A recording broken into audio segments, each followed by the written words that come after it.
I could talk to you about how important social media is. I could talk to you about how important digital media is, but I'm not going to do that. We've all seen those presentations. We all know those stories. We all know that this is the rising tide and we got to climb aboard. Instead, I want to talk to you about something that's a little more fundamental. Namely, what should I do with my website? What should I do with my website? That's the question that was asked of me as I was assembling this presentation, so I'm going to try and answer that for you. The challenge is that when it comes to the options available to us, the options are infinite. You can do anything with your website. Literally, you can do anything, right? There are a zillion things you can do. A lot of people have tried a lot of things. There are a lot more things to try. The more things you try, the more things succeed, the more things fail. Every time you go down a path, you recognize the limitation in terms of resources and time and talent and money. And all of those resources combine to create obstacles. There are obstacles along the path. There are things in your way. I'm reminded of the time that I was taken on a tour of DreamWorks in LA, and they took me into the nerve center of DreamWorks, the back room where all the computing power is. That's where they made Shrek, after all, so they need all kinds of computers.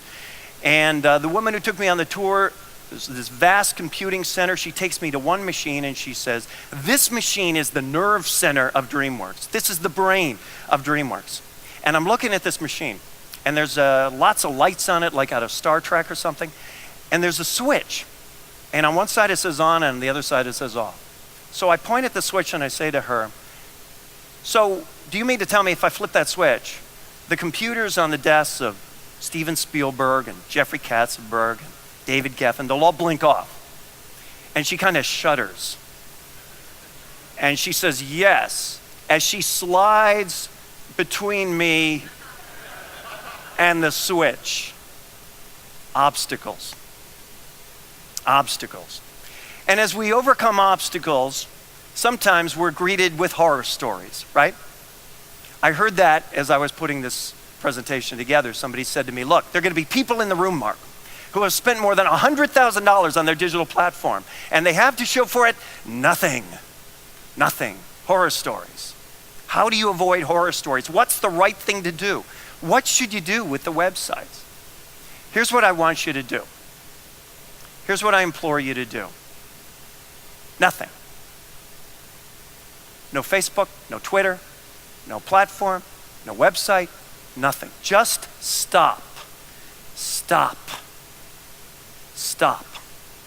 And ask yourself a really super simple question. Ask yourself why. Why are you doing any of this?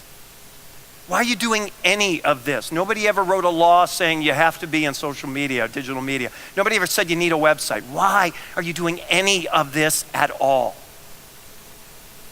In order to understand what you have to do next, you have to make sure you see the world in a new way, because the world we're entering into is different from the one we've all grown up in.